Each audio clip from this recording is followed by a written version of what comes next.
Back and welcome to the final session of this conference, obviously before the keynote. Well, this may be the last session, but it's certainly not the least session. So we'll be presenting 4 very interesting papers, presenting the latest applications of TEI. And we'll be starting with Connie Golsteijn. She's presenting VoxBox, a tangible machine that gathers opinions from the public at events. Welcome, Connie. Great. Thank you, Saskia. Thank you. So this research was carried out at University College London within the Intel Collaborative Research Institute on Connected and Sustainable Cities. And I will indeed be telling you about VoxBox, which is a tangible machine we built to gather opinions. And we focus here on gathering opinions and feedback on the feel-good factor of recreational events. And by that we mean events like a fair or a festival. And we basically wanted to find out, do people like this event? What is fun about it? What do they remember most about it? Because this kind of feedback is very important for organizers of these kind of events to be able to improve future experiences. And the reason we designed VoxBox is because we saw that there were some limitations and issues with current means of gathering feedback. So traditionally this is done by just walking around the event with a clipboard and approaching people or sending email surveys afterwards. And there are some issues with that. Obviously the email surveys aren't in situ, they aren't at the event, so you might miss out important experiences that people had but are already forgotten about. On the other hand, approaching people with a clipboard, well, I don't know how you respond to that, but I usually just run away from people approaching me. So both of these approaches have typically low response rate because we tend to just ignore it.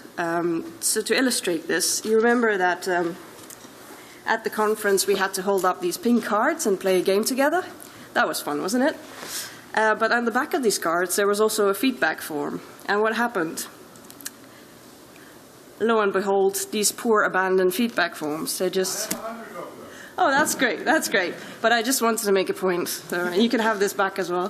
Thank you. So we instead considered designing something that was a bit more engaging and wouldn't cause people to run away, but instead, it would add to the experience at the event or at the activity. So previous studies on opinion gathering systems have typically used large displays or social media plugins or simple voting devices with a couple of buttons. But we really considered looking at something larger, more playful, that would just invite people to touch, to play, just by the way it was presented. And we saw these examples of such large systems at the Science Museum in London, and as you can see, they're quite successful in getting people to interact with them. So we decided to design something like this, really. And the result is called VoxBox, which is a 1.5 meter or 5 foot tall device, which on the front side, which is my left, the people use physical controls such as buttons, sliders, dials to input, give their answers to a number of questions we're asking them, and so they navigate through these different panels one by one. We further have these colorful balls that provide an incentive for completion, which I will come back to later. On the reverse side, we have three portholes with tablet displays that show real-time visualizations of the collected data. And by showing this data, we want to give the participants some direct feedback of the data that's been collected, and also engage passers-by who may not be directly engaging with the VoxBox themselves. So to give an impression of how this worked, I have a short video.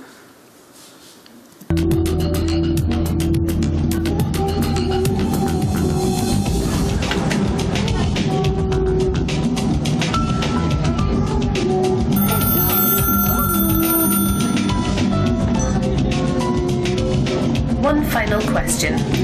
What will you most remember about this event? Please say your answer, then hang up and press the submit button. Very hot with lots of food.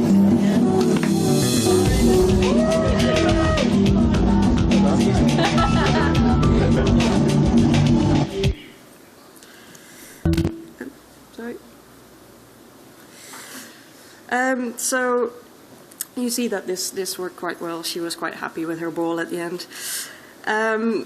We designed VoxBox using a set of design principles and aims that we derived from looking at more traditional forms of questionnaires and opinion gathering. And I will now take you through these design principles and come back to those at the end and evaluate sort of how successful we implemented each of these. So first we wanted to encourage participation and people just coming up to it rather than us having to chase them. So this is why we create a large physical system that fit in with the event in the sense that it didn't interrupt the experience, but it could be just one of the attractions. But on the other hand, it's also a bit of an attention drawing thing because of its aesthetics. The input mechanisms are further familiar. People know what to do with sliders, with buttons, so that lowers the threshold for participation. And it didn't look too technical or too childlike. And again, we provided a physical takeaway.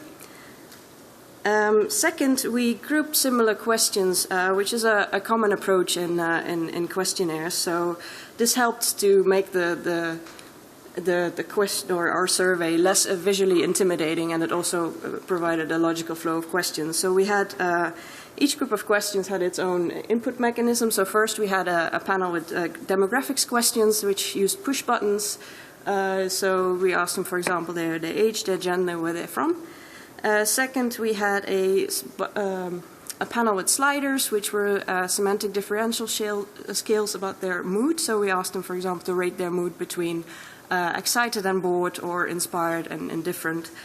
Third, we had some round dials, which asked them about the crowd. So we asked them, for example, do you feel you fit in with the crowd, or how positive is the mood of the crowd?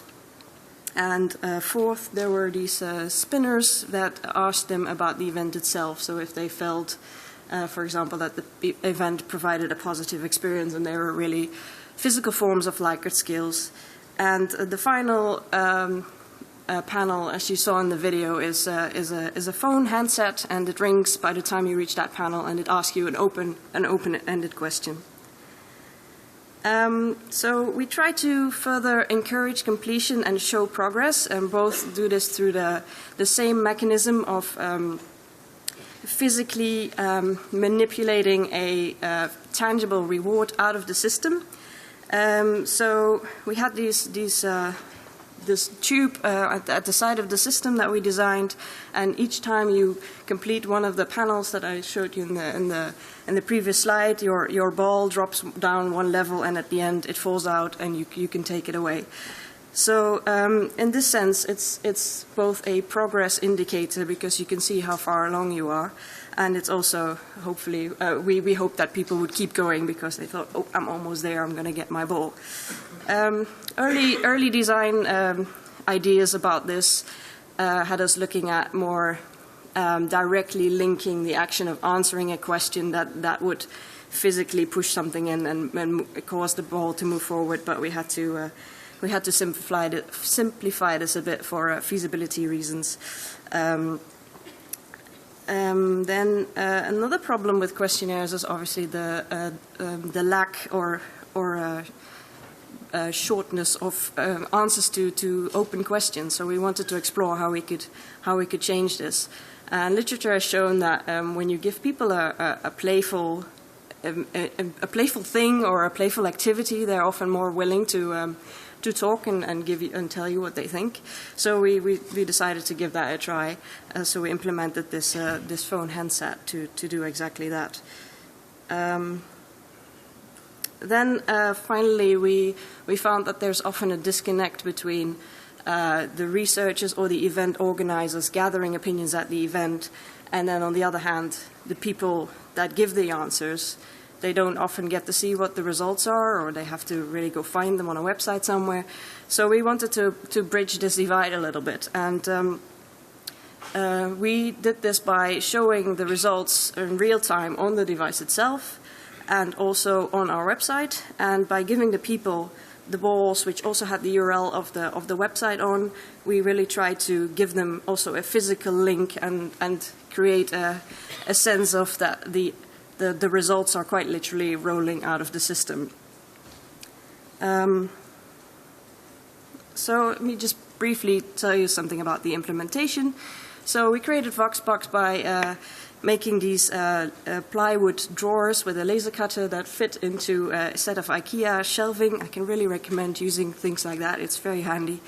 As such, question modules can just be moved around easily, and questions are also cut on separate labels, so we just screwed them on so they could also be very easily changed.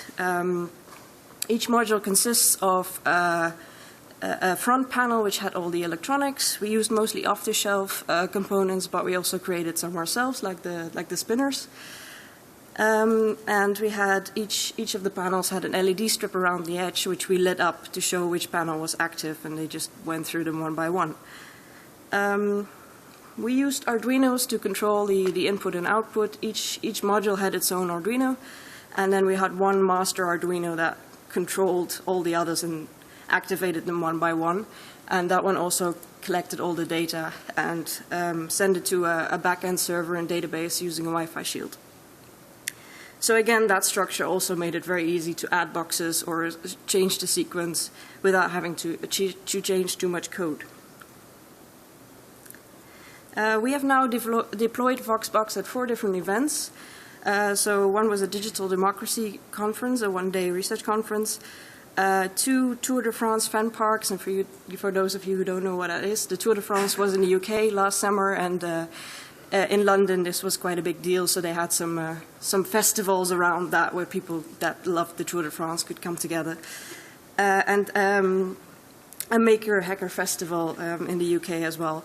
We've also demoed it numerous of times within our own institution, and we estimate that over 250 people have used the VoxBox by now. But in this talk and in the paper, we focus on the first deployment, so the research conference. At this conference, about 30 people from industry, government, and academia used the VoxBox, which was out of about 40 to 50 people who were present at the event. VoxBox was set up in a demo area along with some other interactive demos, and it was used over the coffee breaks and the lunch and over a dedicated demo slot. So there was in total about an hour and a half in which people had the opportunity to use it. We very much took a stand-back approach, so we just watched and saw what happened, and we saw that people did indeed really come up to the VoxBox. We saw one person running out of the talks to be the first one to use it, and we saw queues forming and people just coming up in small groups and discussing their answers with each other while they were interacting. We saw that the visualizations also got plenty of interest. Several people stayed to actually watch, because these panels, they scroll through a number of visualizations. So we saw people stay and watch these scroll through. And the picture, 23% feel bored, that was actually, one of the speakers saw that and said to one of the other speakers, like, oh, that must have been your talk, that you bored the people. Next, yeah. So now I will get back to my observations to discuss, the design principles again, and just reflect on those a little bit. So first, we saw that VoxBox indeed drew attention and encouraged participation while we stood back and watched, basically. So we saw that people self-selected in coming to give us their opinion. The colorful balls and the sort of intrinsic-looking tube on the side turned out to be an unexpected attention drawer, which for us confirmed the importance of designing something that looks different and looks fun to do. Second, the grouping of questions worked really well in giving the survey a simple appearance and making it look like, oh, I can do this, I want to do this.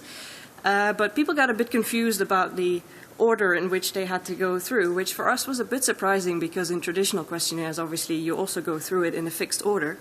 But clearly there was something there that the tangibility and having it all there in one hit makes it actually a lot less constrained in where you interact first, which is something we really took aboard and wanted to explore further. Third, people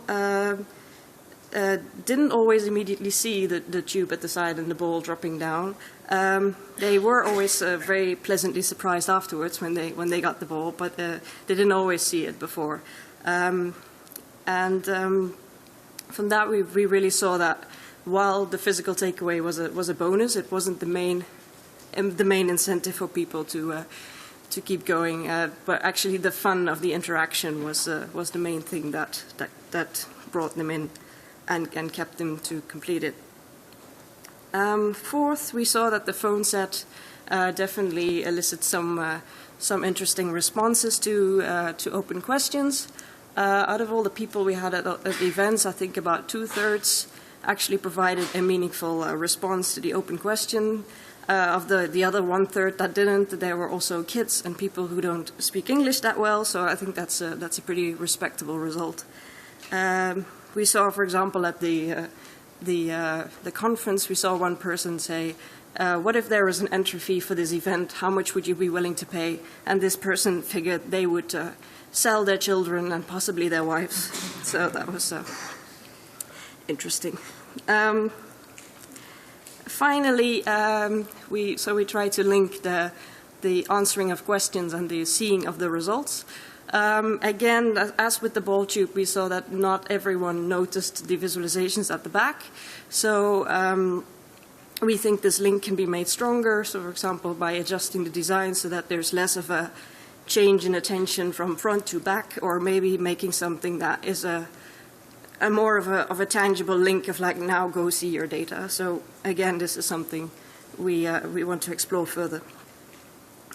Then I want to show you a sneak preview of what we've been doing, because our design, our reflection on these design guidelines and the deployments of VoxBox have actually allowed us to progress our work in this area, and we've done 2 other projects that build on this. So the first one is Small Talk, and this is another set of interactive boxes, which we developed for an interactive, for a theater company who had an interactive play, and they wanted feedback from kids aged 4 to 7 on one of their plays.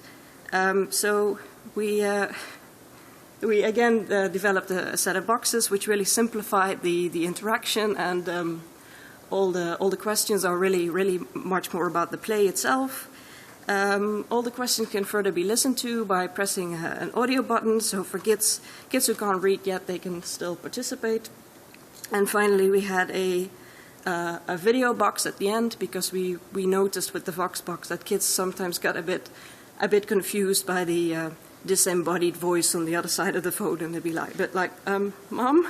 So we wanted to avoid that and just give the kids a bit more context. And we have evaluated this performance with using Small Talk numerous times now, and we've had about 60 kids using this, and we're currently analyzing the data. Finally, we've partnered with the British Council and the Somerset House in London to do another project to rethink the UK census. So the way census data is collected now is you get a big questionnaire in the post and you have to fill it out, and it's really not very dynamic, and it's really not very engaging either. So we built this system and deployed it to explore what kind of data people are willing to share with others and for what reasons. If you, for example, tell them, if you tell us this, we can really improve the services in your local area, will that make them more likely to share this kind of data? Here we're really pushing the boundaries of what we can do with interactive questionnaires, I think. We've implemented, for example, ID cards now, because obviously now it's important to know whose person is entering what data.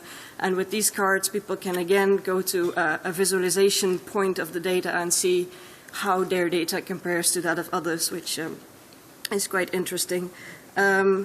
So just to give you a quick view, this is some of the data. This is our website. This is some of the data we are collecting right now in Somerset House. So again, it gets visualized in real time on our website. And so Census is currently deployed at Somerset House in London. So if any of you happens to be around in the next few weeks, I encourage you to go have a look.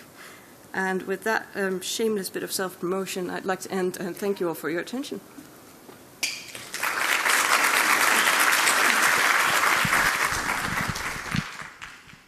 Thank you. And are there any questions? Hi, Michael Renat. Good work, really nice. Thank you. I wanted to ask you about the kind of the colorful big button phenomenon. Did you find people maybe willing to cooperate but less interested in the content than in the interface? Yes, that's a very good question. We did consider that, and we did actually explore this quite extensively in the data, because we thought, are they just playing, or are they really giving us their data? And we analyzed the results from 2 different events, and because we were there on the day, and we saw that the mood was quite different. There were a lot less people, and we really saw this difference reflected in our data. And we further looked at the interactions to see if people were just flicking things, just jumping back and forth, and basically just analyze the interaction for playful behavior. And we saw that they were really, moving the sliders up and down, really considering, discussing with others, what do we do? So we really saw them considering their answers. So can I ask another one? How about the collaborative aspect? Like, because this is a more multi-user, maybe, environment. It is, yeah. And that was actually something that we also try to encourage a little bit, because we feel that at an event, when someone comes up to you with a questionnaire, it's very isolating as well. You're just doing this by yourself. So we didn't consider it a problem that people are doing this in groups, because we just want to get a feeling of what's happening at the event. Obviously, with the Census one, it becomes more individual. So, but we also try to account for that with the design. So it's a bit more private. But the VoxBox, we definitely encouraged collaboration rather than discouraged it. Thanks. No worries. Well, if there are no further questions, thank you, Connie.